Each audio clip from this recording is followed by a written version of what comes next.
तो रन जो है वो ठीक ठाक बना लिए, लेकिन आप उसको डिफेंड नहीं कर पाए। मनिंदर जी, किस तरह से इस मैच को आप आंकते हैं? क्या विराट कोहली नहीं होंगे, महेंद्र सिंह धोनी नहीं होंगे तो रोहित शर्मा मैच हारते हुए नजर आएंगे? देखिए, रन्स ठीक ठाक बना लिए। अगर आपके पास आपकी टीम पूरी हो, भुवनेश्वर नहीं थे, बुमराह नहीं थे, सो ऐसे में मुझे लगता है कि रन्स थोड़े से ज़्यादा बनने चाहिए थे। करीब 190-195 के करीब रन्स बनने चाहिए थे, क्योंकि जिस तरह का बॉलिंग अटैक है, कमज़ोर नहीं कहूँगा लेकिन सभी नए हैं खिलाड़ी, सो ऐसे में उनको एक कुशन दे के चलना चाहिए था।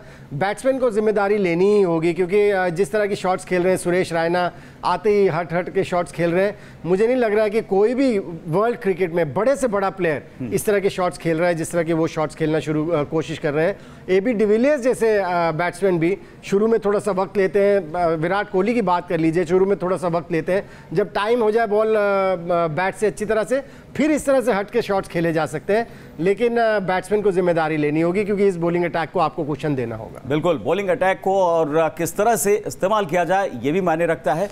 रोहित शर्मा की बात की जाए, न तो बल्लेबाजी में चले, न कप्तानी कुछ वैसी कर पाए। हालांकि 5 मैच T20 में उसमें पहली हार है उनकी कप्तानी। लेकिन रोहित शर्मा जिस तरह से बैटिंग कर रहे हैं, कभी कभी मेरे को डाउट होने लगता है कि क्या इनमें उतनी क्वालिटी है जिसके बारे में बार बार कहा जाता है। क्वालिटी होगी लेकिन उसको मैदान पर नहीं उतारेंगे तो वो वेस्ट है। सो ये जिम्मेदारी इनको, इसका एहसास होना बहुत ज़रूरी है। और इनको, मुझे लगता है इनको, ये ऐसे खिलाड़ी हैं जिनको झंझोड़ते रहना बहुत ज़रूरी है कोच के लिए, क्योंकि अगर आप कह दें इतना एक्सपीरियंस है, इनको पता होना चाहिए, उनको नहीं पता है। सो इनसे बार बार बात करते रहें, चाहे आप उनको टीम का कप्तान भी क्यों ना बना दें, उनसे बार बार बात करते रहना ज़रूरी है कि आप को कंसिस्टेंटली रन्स बनाने होंगे, क्योंकि जिस तेज़ी से रन्स बनाते हैं इम्पैक्ट होता है मैच के ऊपर।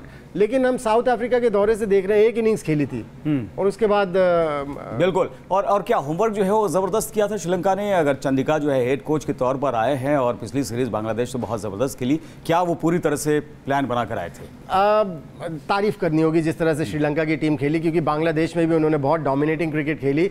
बांग्लादेश की क्रिकेट छोटे फॉर्मेट में तो बहुत ही बढ़िया टीम है, उसको हरा के आए थे, वो कॉन्फिडेंस लेके आए हैं। और आपने हथुरा सिंघे जो कि उनके नए कोच बने, उनका नाम लिया, कुछ ना कुछ तो कर रहे होंगे टीम के साथ, मोटिवेट करने में कामयाब हो रहे होंगे। क्योंकि करुण, आपको याद होगा जब इंडियन टीम श्रीलंका गई थी और जब श्रीलंका की टीम इंडिया आई थी, मैं एक चीज जरूर कहता था कि टैलेंट है इस टीम में, लेकिन उसे मैदान पर नहीं उतार पा रहे। सो वो काम बखूबी निभा रहे हैं हथुरा सिंघे, क्योंकि टैलेंटेड टीम हो और अगर परफॉर्म ना कर रही हो तो इसका मतलब है कि कोच का काम बनता है उसको किस तरह से मोटिवेट किया। बिल्कुल, और वो मोटिवेशन यहाँ पर श्रीलंका के साथ तो कम से कम देखने को मिला है। कुशाल परेरा और उसके बाद थिजारा परेरा, उन्होंने काम तमाम कर दिया भारतीय पारी की।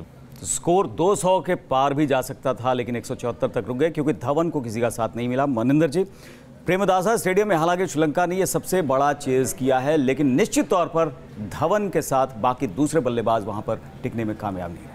अलग ही ऐसा लग रहा था, धवन अलग पिच के ऊपर बैटिंग कर रहे हैं। मुझे लगता है कुछ कमजोरियां इंडियन टीम की ये भी थी, रनिंग बिटवीन द विकेट्स इतनी बढ़िया नहीं थी, जिसकी वजह से धवन के ऊपर प्रेशर आ गया और जो चल रहे थे बैट्समैन धवन, उनको एक ऐसा अटैकिंग शॉट खेलना पड़ा, वो आउट हो गए। अगर वो खड़े रहते तो शायद स्कोर 200 के करीब पहुंच जाता। और रैना जैसे आउट हुए, रैना तो कमाल कर रहे हो, तो ऐसा लग रहा है जैसे पार्क में क्रिकेट खेल रहे हैं। ये बहुत डिसअपॉइंटिंग है एक्चुअली। और मुझे पता है कि ऐसे गलत शॉट्स खेल के कई खिलाड़ी ड्रॉप हो चुके हैं पहले इंडियन टीम से, और बड़े बड़े दिग्गज। सुरेश रैना कैसे बचेंगे, ये देखने वाली बात हो।